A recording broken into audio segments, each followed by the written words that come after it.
Nakarating at naibahagi na ang Digital Farmers Program sa bayan ng Dupax del Sur, Nueva Vizcaya. Ito ay sa pamamagitan ng isinagawang pagsasanay sa DFP FarmLearn noong July 6 to 9, 2026. Katungwang ang St. Vincent Parish Multipurpose Cooperative at Local Government Unit ng Dupax del Sur.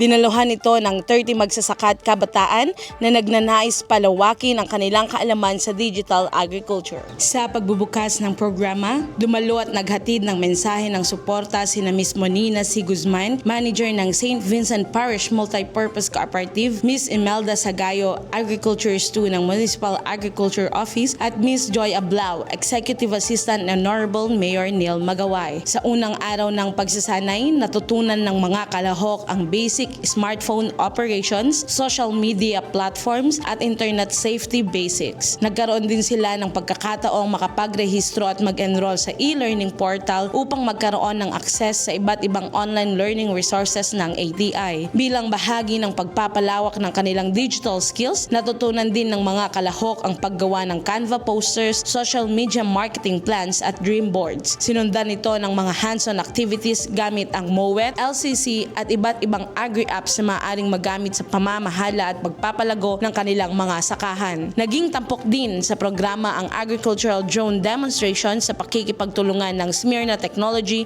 and Trade OPC, kung saan ipinakita ang makabagong teknolohiya sa pagsasaka at ang potensyal nitong mapataas ang produktibidad habang nababawasan ang oras at gastusin sa operasyon. Ibinahagi naman ni Mr. Cian Lester Miray, isang kabataang kalahok, ang kanyang pasasalamat sa programa. Nagbahagi rin ng kanyang karanasan si Miss Leonora Mayhan, isang magsasaka at miyembro ng kooperatiba. Ayon sa kanya, napakaganda ng seminar at higit pa ito sa kanyang inaasahan, lalo na sa mga natutuhan nila tungkol sa paggamit ng smartphones sa produksyon at marketing ng kanilang mga produkto.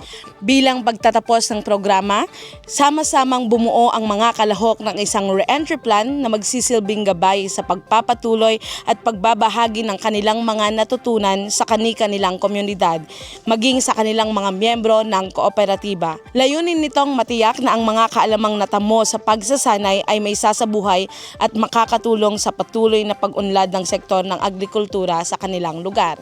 Para sa Balitang ATI 2, ako si Fevi Dayan Peralta, Balitang Agri.